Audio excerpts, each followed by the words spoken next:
It's great to welcome to the program today Travis Rieder, who is a faculty member at the Johns Hopkins Berman Institute of Bioethics and also author of the book In Pain, a Bioethicist Personal Struggle with Opioids.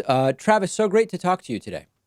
Thanks for having me on, David. Really appreciate this. So maybe just to get started, so the audience can understand your personal background and the connection to opioids, talk to us generally about the motorcycle accident you were in, the surgeries, and sort of the path into opioids.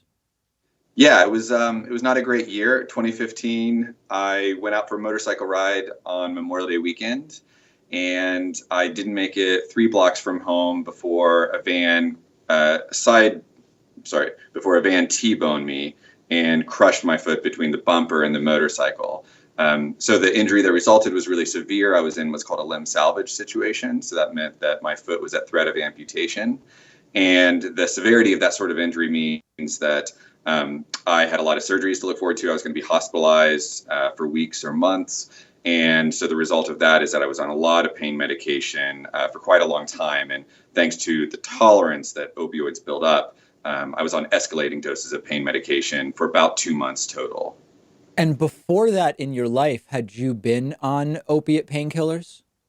Not that I can recall, maybe at some point when I was younger, I had a nasty broken bone from sports and got Vicodin and probably wasn't even given it by my parents. I was considered opiate naive by the physician, so I'd certainly not been on the pills for 3 or 6 months prior and maybe had never been. And when you were put on the drugs, was it one particular drug the entire time, or were there different ones? Lots of different ones. So for this sort of accident, I was a trauma case. You tend to get passed through systems. And so on the ambulance, I'd get intravenous morphine. When I got to the hospital, they switched that to fentanyl. Eventually, my IV drug of choice, not mine, but of the hospitals, was hydromorphone, brand name Dilaudid. But then to kind of build up something that I could take home, because IV medicine is not something you typically can take home, I was put on oxycodone, and that comes in both the immediate release form, so just normal oxycodone that goes into your system as quick as oral medicines can, and then extended release oxycodone, which most people know under the brand name OxyContin. So, at what point in this, or is there a point, or how early is there a discussion about there are risks with these drugs? You need to be careful. We need to be careful. Or did that not come up until you realized that there was a problem? Yeah, it never came up. I mean, this is probably the most shocking feature of my entire story is, I had this 2 month period where I was on high and escalating doses of opioids, and I was in 3 different world-class hospitals on the Eastern Seaboard. I had, 10, 12, maybe more clinicians who signed their name to a prescription for these medications. I was seen by dozens of doctors and nurses coming through, and not a single person ever said anything to me about the formation of dependence, which means that I'll withdraw if the medication is taken away. Nobody talked about the risk of addiction. The only cost of these medications that was ever raised was constipation. Everybody was very worried about constipation, but that was it. And what about, as you talk about, as you develop a tolerance, you're on escalating, amounts of the active ingredients. Even at that point, there was not a discussion about, okay, these doses are starting to get quite high now. No, and as a matter of fact, the only real advice I got about pain regarding medication was you have to stay ahead of the pain. A couple times early on, I got behind the pain, they say, and it's just excruciating. You really feel like you're going to die. Sometimes you hope you're going to die. The pain is just all consuming. And so they say, look, don't risk getting behind the pain. Make sure you take the medication before you're in that situation. Mm. And so, I thought I was being a good soldier. I was following doctor's orders, and every 4 hours, I'd pop the next oxycodone pill. Every 12 hours, I'd pop the next OxyContin pill. And if I felt it wearing off even a little bit, I'd call the prescribing doc, say, hey, my tolerance is going up. And he'd say, okay, let's bump it from 15 to 20 milligrams or whatever. So at what point did you realize that you were starting to have a problem? I never did. I went to a trauma surgeon follow-up appointment, and so he's a guy I hadn't seen in weeks. He, initially pulled the bones in my foot back together and then passed me off to teams to fix the rest of the foot. And he's just kind of going through his checklist and sees the doses I'm on and gets very stern, very concerned, and says, these doses are far too high. You're 2 months out. You've got to get off the meds now. But he didn't offer any advice. It's kind of like, you got to get off, but that's not my problem. I haven't been controlling this train. So he sent me to the plastic surgeon who had been writing the most recent prescriptions. And what happened at that point? Well, the plastic surgeon was much less concerned, and he also just clearly didn't know what he was doing. He would admit that much later to me. He would apologize, but he just hadn't dealt with dependence before, and so he was like, "Oh yeah, you have to taper the pills. So let's divide your daily dose into 4, drop a quarter each week, and you'll be off the medication in a month." And when you were told that, number one, did you understand like the importance and urgency of it? And number two, was that practical advice that you could actually follow? So I think my partner, Sadia, I think she was skeptical. She's a research scientist by training, and she asked some follow-up questions. I didn't know anything. I was still fairly traumatized and out of it. So I was like, yeah, this is the plan. But no, it's terrible advice.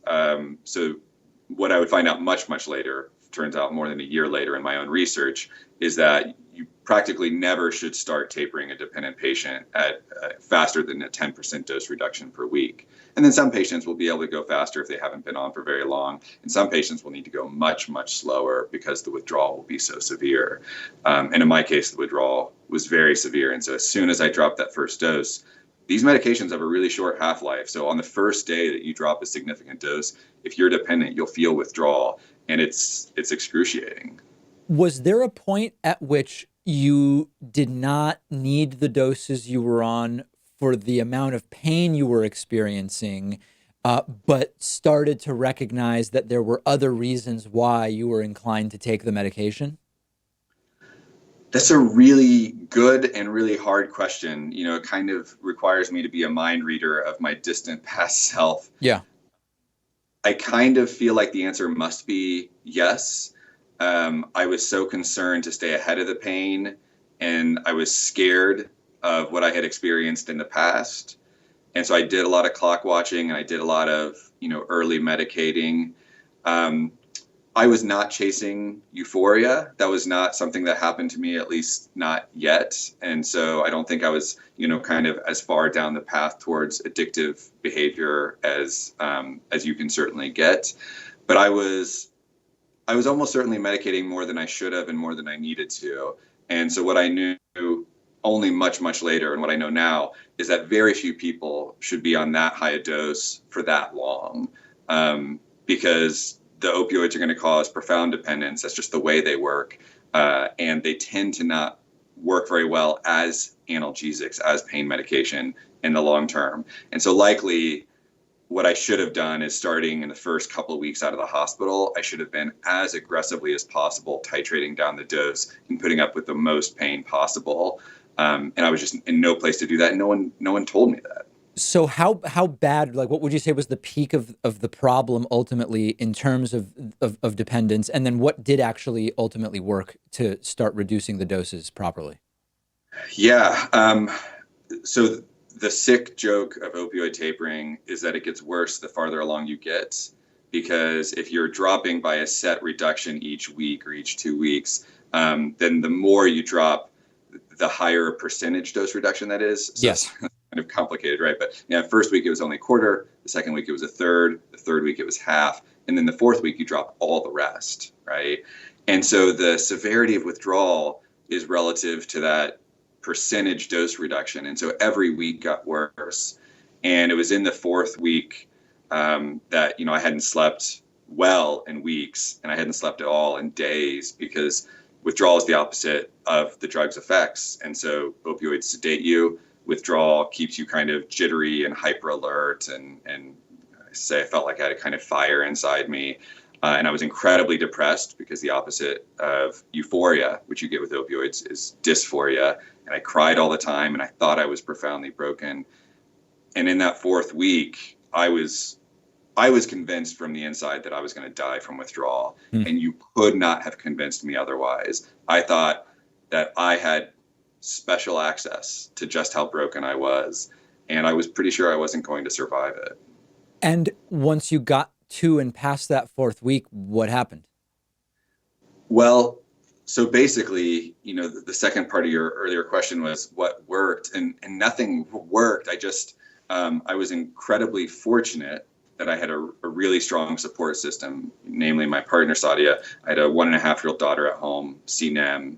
And I tell a story about her in the book where she kind of unwittingly, probably, she's 1.5 years old, but she comforts me in a particular moment where I'm at this cusp where I really think I'm not going to survive this.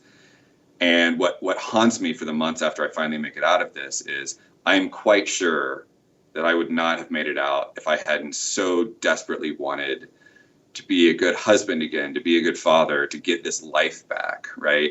And so what happens to everybody else who doesn't have that support system, who doesn't have a bunch of things in their life that they're desperately looking forward to? It would have been so easy to medicate away the suffering, especially because doctors were telling me it was okay to do that. They were like, oh, we can't offer you an advice. Just go back on the pills if it's that bad. Yeah, I think this is what's often missing from the understanding in people who have not experienced this personally, which is it's very easy to just say, I don't know, it just sounds like I could taper and then switch to a bunch of Advil and then taper the Advil. And it's hard to imagine when you hear the stories that don't go the way yours went, but rather it goes to, I couldn't get the prescriptions, buying the pills on the street was too expensive, so I ended up with heroin. It seems inconceivable to people who have not actually ever had this medication, but the line between your path and that path seems to be relatively a small margin, is what I'm hearing from you.